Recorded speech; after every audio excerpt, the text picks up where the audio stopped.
ay sax titrage Sonko impose son leadership Sonko déballe Sonko voilà façon titrage bu nekk gis nga ko.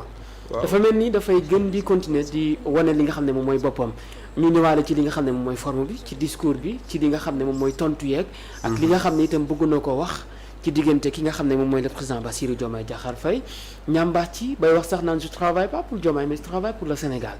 yooyu yëpp bëgg nañu nga ñëwaat ci nu mu gën a yaatoo laataa ñu ñëw ci Embalo bi nga xam ne jógee na ci réew mi. dama ni Albourakh est-ce que yëg nga ko quand même. yëg naa ko ah très bien te je pense que démb rek maa ngi ci doon wax mais incha allah dinañ ci ñëwaat même le président Bassirou Diomaye Diakhar Faye ne travaille pas pour lui-même. Il travaille pour le Sénégal. Ouais. Il faut que déjà ñu camper ce détail là tegee ko de côté concentré wu sur le plus important xam nga boo ma nee titres yi nga xamante ni jot nga kaa gis tey presque tout c'est du Ousmane Sonko mais rien ne change hein. Même bu dul woon question d'actualité yi chaque jour que jëfee amul journal booy tijji te gisuloo ci turu Sonko wala boo nga gis ci photo wu Sonko même bu fekkee benn petit carré bu ndaw la. loolu yàllaa ko def Sonko mu wax mu ñàkk wax mu génn mu ñàkk génn mu def mu ñàkk def on parlera toujours de lui. Parce que c'est un homme qui est au centre des discussions. très bien. xam nga tey nit ki nag pour man loo ko bañ wala boog loo ko ñàkk nangul am na loo xam ne lu ne fàng kenn du ko jeex. Il alimente les discussions de manière générale fii ci réew mi loolooy dëgg bi Albourakh xam nga li nga wax nii yëpp boo saytoo ba ci biir lenn nga ci tenir mooy que Sonko il a réussi li nga xamante ni mooy son grand oral d'hier ndax sénégalais li ñu doon xaar ci moom mooy mu apporter des réponses mais pas que des réponses parce que nit nag mën nga tontu 100% nga tontu de il faut que ñu xam loolu waaye Ousmane Sonko démb dafa tontu gu leer dafa tontu goo xamante ni tey jii nii képp koo xam ne tu es doué de raison certainement war ngaa mën a jëli fa muy waxee comprendre la mu wax te mu doon loo xam ne loo ci am jàngat xam nga tey cette presse bi nga xamante ni yaa ngi ciy wax la majeure partie de ces titres ay seetlul ñoom lan la ñuy concentré wu pourtant Ousmane Sonko wax na ni bala le ministre de l'énergie Birame Souleye nee na balaa le 1er janvier dañuy wàññi courant bi est-ce que gis nga presse bu ko génnee je ne pense pas la majorité ñu ngi concentré wu ci tontu yamu tontu ñoom Papa Djibril Fall pourtant wax nañu ne ci plan de redressement économique bii les 44 projets yi nga xam ne tudd nañ ko ñëpp xam nañ ko plus de 603 milliards mais yooyu dañu koy door gannaaw bu ñu statué ci li nga xam ne mooy LFI bi donc en 2026 minimum ci aura 10 centres de santé yu bees. Est-ce que wax nañu ko je ne pense pas ñu ngi concentré wu encore une fois sur les réponses de Ousmane Sonko wax nañu ni ñun ak FMI suñu waxtaan avancé na à un point boo xamante ni am na sax programme boo xam ne tombé nañ ci d'accord waaye dañoo nekk ci dernier réglage. wax nañ ko de waaye est-ce que tey gis nga presse bu ko relayé amul. maanaam li ma lay wax ni c'est pour te montrer que ni ñoom li leen intéressé seen angle de traitement mooy lan. ba ci dund bi quand même. mais vrai que wàññi woon nañ ko te nee nañ ci fan yi néew dinañ ko. te nee nañ fii ak ñu ngi jor ci réew mi du ñu yokk benn lenn loo xam ne jëm na ci wàllum dund bi. maanaam voilà un premier ministre boo xamante ni il parle sénégalais il parle cash maanaam utiliser wul ay recours utiliser wul ay jadd utiliser wul ay rëkk-rëkk mais il te dit les choses telles quelles. ba ñuy jël réew mi dañ ko jëloon ci anam gu metti mooy situation économique bi fi nekkoon waaye malgré tout ça ñun on a apporté une proposition de solution boo xamante ni dañu koy mettre en exergue lan moo ko matérialiser le plan de redressement économique et social qui va avoisiner minimum plus de 730 milliards yoo xamante ni en 2026 war nañ ko collecter ci 1% de taxes yi nga xam ne dañ koy récupérer ci 20% yi nga xam ne dañ koy jël ci 1% yi ci transfert yi mobile money lay doon 20% yi ci jeu de hasard yi boisson alcoolisée ak yeneen yi nga xam ne topp na ci waa tey loolu mu nekk ay mbir yoo xam ne képp kuy sénégalais pour man au-delà de la politique war na doon loo xam ne daf lay intéresser parce que on te dit que ni d'ici temps dinaa wàññi courant on te dit que dinaa tabax tant de centre de santé te du ma ko leb du ma ko àbb du ma ko may mais ñun sénégalais yi suñu bopp ñooy dajale li nga xamante ni tey mooy indi yooyu les saafara waa Albourakh loolu du information loolu nekkul loo xam ne ñun ñëpp ñu ngi ko doon xaar ci réew mi loolu nekkul loo xam ne dafay jëmale réew mi kanam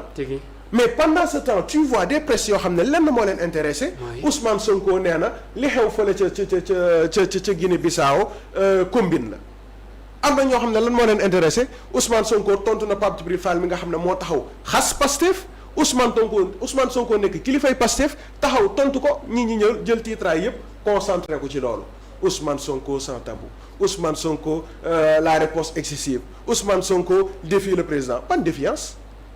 li mu wax kan moo ko mën a teggi. il ne travaille pas pour le président Bassirou Diomaye Diakhar Faye. il travaille pour le peuple sénégalais tout comme le président lui-même travaille et doit rendre compte au peuple sénégalais. kan moo leen fal 24 mars 2024 ñan ñoo jugoon dem ci bureau de vote yi dem vote ji 24 mars 2024 yan vote lañ doon comptabiliser c'est celui des sénégalais et sénégalaises yi nga xamante ni dem nañu joxe li nga xam ne mooy seen i kaddu donc man dama gëm ni à un moment donné il faut que ñun sénégalais nag ñoom ful la gis nga cette presse là am na si ñoo xamante ni wallahi li leen intéressé seeni intérêt yi bopp la parce que un presse tey benn quotidien tel que le quotidien de Madiambal Diagne mais yow tu t'attends à ce que mu génne la quintessence de ce qui s'est dit à l'Assemblée nationale très honnêtement ana ban sénégalais mooy toog di xaar naan non man quotidien laay lire parce que ñoom ñoomay wax li xew ci réew mi déedéet li ko intéressé mooy naka lay duutee baaraam Ousmane Sonko li ko intéressé mooy naka lay yàqee image Ousmane Sonko d'ailleurs li leen intéressé boo seetloo boo ko liiree tey seen une di nga ko ci gis. oui il te parle de quoi. Sonko terre à terre. terre à terre. il change de version sur les 1000 milliards. benn. tout pays qui refuse l'extradition vers le Sénégal lui appliquer la même chose sa baaraam foofu lan moo waral loolu. oui kan moom quotidien fan la nekk dañu ko war a extrader France taxaw ne du ci am Ousmane Sonko tontu leen ci lu leer ne leen man dama xam li nga xam ne mooy samay ak sama yelleef te am naa fulla gu mat ni loo ma war a jox joxuloo ma ko bés boo ma laajee lu ni mel du ma la ko jox. waa tey on n'a pas le droit de le dire ñun sénégalais amuñu droit taxaw ne kat negam ñoom nee nañu duñ ñu nangul li nga xam ne yoon la waaye ñoom itam bu ñu soxlaa loolu si ñun am nañ droit taxaw ne ñoo bañ. très bien ndax convention yi nga xam ne moo ñu lié te Jirus Diouf dina si ñëw ci kanam bu soobee suñu borom. mais convention yooyu ku ci nekk am nga ci loo ci war a jouer mais bu fekkee ni ñoom dañuy camper ci seen i position def lu leen neex jàppee Sénégal peut-être benn dëkk boo xamante ni voilà lu leen neex def Sénégal du rétorquer Sénégal du wax Sénégal du réagir déet mënta ne te moom premier ministre Ousmane Sonko nag dafa xam ak yelleefam moo tax nee na ñu bëri nag ñu ngi naan non ce n'est pas à lui mais tey yow xam nga ne extradition tey tribunal wala boo kii wu Versailles avis rek lay joxe. favorable wala défavorable mais kan mooy exécuter c'est le premier ministre ci boppam mooy ne yóbbu leen wala bu leen yóbbu. moo tax mu ne leen man du moo ko def il sait bien choisir ses mots moo tax ma ne la dans le fond Ousmane Sonko a été très pertinent et éloquent dans même sa manière de répondre xam nga tey mënoon na wallahi nekk dans le jeu bi gars yi nekk ñëw di def dans le flou médiatique ñëw di dandine di naan fii la xar yi jaar fii la bëy yi jaar mais amul question bu ñu ko posé te indiw ci réponse day yebal non seulement le ministre tontu ci ba noppi moom mu ñëw indi li nga xamante ni tey jii ni mooy détails yi nga xam ne moo ci toftalu donc je pense que dans ce lexique là ñun li nga xam ne moo ñu intéressé mooy lan mooy les réponses qui ont été apportées au peuple sénégalais parlant des inondations wax nañu ci projet yi nga xamante ni tey d'ici quelque temps dinañ ko mettre en exergue parlant de li nga xam ne mooy étudiants yi mais ñoom ñu ngi grève fan yi saa su ne UCAD UGB mais le ministre qu'est-ce qu'il t'a dit nee na la ñun kat dañu am ay estimation yu ñuy teg licence ñëpp xam nañu 3 ans la système LMD master 2 ans la ainsi de suite mu ne waaye yow bu fekkee ni da nga def sa licence 3 ans ba noppi il te faut 2 ans pour mën a démarrer sa master est-ce que tey état du Sénégal war na la fay 2 ans yooyu nga xam ne toog nga ko te jànguloo tamit ce sont des questions pertinentes yoo xam ne pour man tey mënoon nañu ko relever won ñi ne dëggantaan là est le véritable problème lii mooy li nga xamante ni tey mooy réponse yi état du Sénégal andi mais malheureusement qu'est-ce que tu vois on nous parle de mon papa Djibril Fall mais yow Albourakh nga nekk député man déjà damay saluer courage bi mu am moom ak Tafsir Thioye très honnêtement ñëw teew ci li nga xamante ni mooy séance su démb bi parce que nag benn affaire aussi benn kii bu ndaw laa ciy def gis nga député fayuñu la pour que say intérêt politique bu ñu ko menacé nga daw assemblée nationale déedéet. très bien dañu la fay pour que nga représenter les Sénégalais mu bëri mu néew.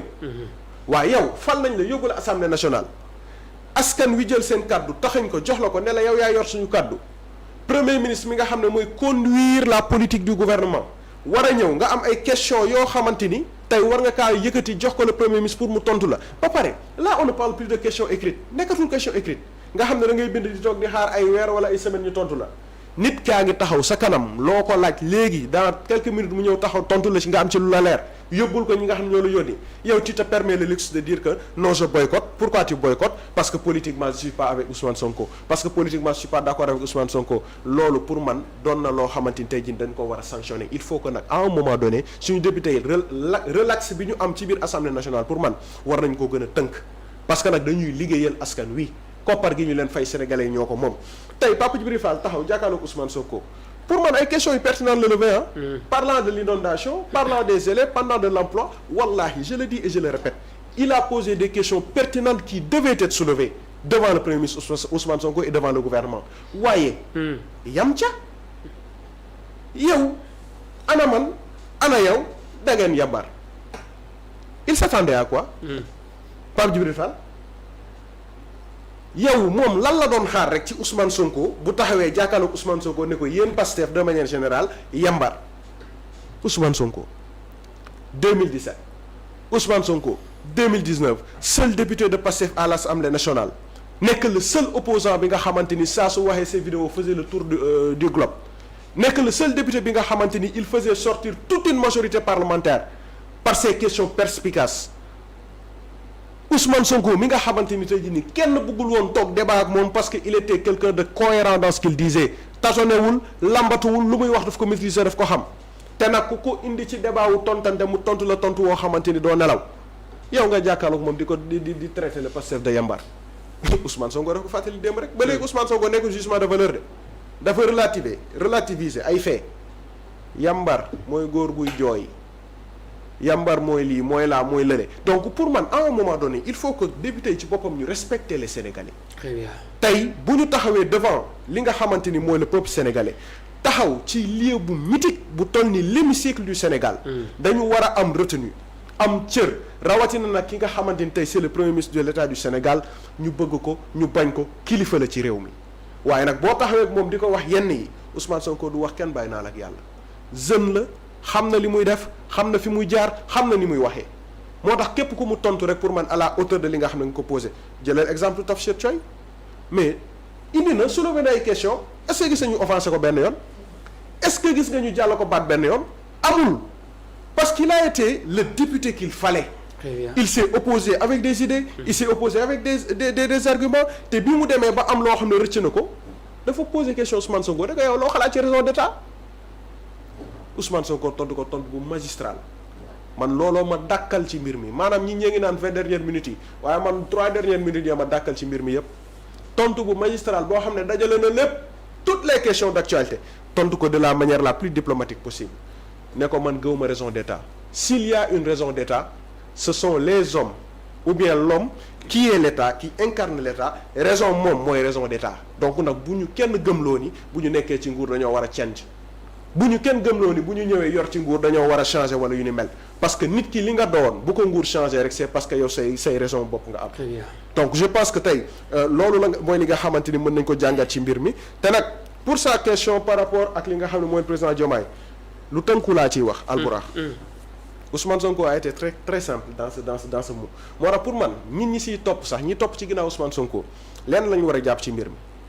désormais la passe Bassirou Diomaye Diakhar Faye elle doit être retournée pourquoi parce que Ousmane Sonko nee na besoin de clarification lañ soxla woon xam d'abord ku ci nekk ban position politique nga am fi mu toll nii il y a une certitude que le président Bassirou Diomaye Diakhar Faye ne partage plus les mêmes idées que Ousmane Sonko ci li nga xam ne moo ci wàllu politique. Très bien. waaye nag tous les deux hommes savent se lever à la hauteur xam nañu ni kat les affaires de l'État ne sont pas les affaires des hommes ndegam nag ñoom xam nañu loolu ba mën a liggéey continuer di liggéey naam sax waroon nañ ci kàddu ci wàllum politique kon nag pour man sénégalais yi itam ak ñi nga xam ne sopp nañu leen ak ñi nga xamante ni bëgg nañu leen ci la ñu war a focus jamono ji mooy lan mooy naka la ñuy fexe ba presse bi li ñu dig muy 44 projets yi ñu appliquer ko sénégalais yi mën see jëriñu bu baax a baax naka la ñuy def ba tey li nga xam ne mooy wàllum finance ñu daal di koy càmbar def ci liñ ci war a def tegaat fi justice indiwaat fi en tout cas lépp li nga xam ne war nañ ko fiy indaat ba sénégalais mën cee gis seen bopp waaye nag bu desee lu du wàllum politique ku ci nekk na nga topp sa leader patriote yi seen leader kan la Ousmane Sonko wax nañ ko te 2029 bëgg nañ ko fal donc nañu concentré wu ci loolu le débat Ousmane Sonko clore na ko Bassirou Diomaye Faye def na choix am Ousmane Sonko maintenir na vision am ku ci nekk na dox ci li mu war a def pour l'intérêt suprême de la nation et je pense que dans ce lexique là ñoom ñaar ñëpp ku ci nekk xam nga li la war ku ci nekk xam nga li sénégalais di xaar ci yow te ku ci nekk itam xam nga ne kii lay tax a liggéey suba ba ngoon encore une fois je le répète c'est le peuple sénégalais. bu doonul woon le peuple sénégalais bu doonul woon yow man Ndeye Astou Daouda ak juriste mi toog ñoom fi ñu toog duñ ko toog conclusion bu ndaw parlons de l'État qu'est-ce que l'État mooy li nga xamante ni tey jii ni ñun ñëpp dañoo nangu tëxañ suñuy liberté takk ko ba mu dëgër takk ko ci benn mbuus teg ko ne ñun kat juriste lañu wóolu ngir kat ñun ñii ñu mën a vivre en société. Très bien. maanaam da nga bàyyi kii bàyyi kële bàyyi ñun ñëpp ñu bàyyi ñu jël ñëpp jox juriste ne ko doxalal donc en réalité le pouvoir appartient au peuple ndaxte ñun ñoo am possibilité wu wàccee fal folli ñun ñoo am possibilité wu jël li nga xam ne mooy le monopole de la violence légitime jox ko nit donc nag loolu dañu ko war a sacraliser. Ousmane Sonko l'a compris et j'espère bien que les Sénégalais l'auront compris parce que loolu kese moo ñu mën a jëmale kanam di féliciter bu baax a baax le ministre Bamba Cissé parce que pour man c'était sa première fois muy génn ci li nga xam ne mooy wàllu yu ni mel parce que bi mu faloog léegi à part sur le terrain deful benn discours deful benn taxawaay waaye démb on a senti un ministre boo xamante ni à la hauteur de ce qu'on attendait de lui xam na lan mooy intérieur xam na lan mooy sécurité publique xam na fa la ñu mën a yóbbu réew mi ak fan lañ ci mën a jaar donc dañ koy féliciter di ko ñaanal yàlla jàppale ko bu baax a baax parce que ce qu'il est en train de faire ce qu'ils sont en train de faire c'est pour l'intérêt des Sénégalais